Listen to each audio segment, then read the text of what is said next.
just allow me to, on a very light note, be the advocate of Pastor Rigathi Gachagua, because she does not have a right of reply, having already spoken. When the Deputy President spoke while he was standing before us, he stated that aliingiza box msichana wa kutoka Alliance ambaye ni Pastor DORCAS Gachagua.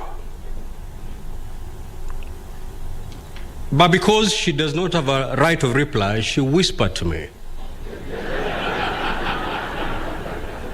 that now that you're going to speak there, please go set the record straight. And according to Mama DORCAS, aliingiza box, si yeye ndiye aliingiza box, Deputy President. So again, Alliance wins.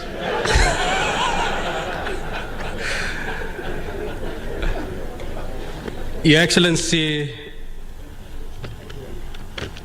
ladies and gentlemen, you'll agree with me that this has been a very, very wonderful occasion indeed.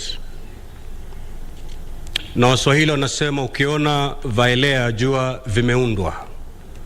The men and women for the last few weeks who have been coming together to make sure that we have a successful annual spiritual convocation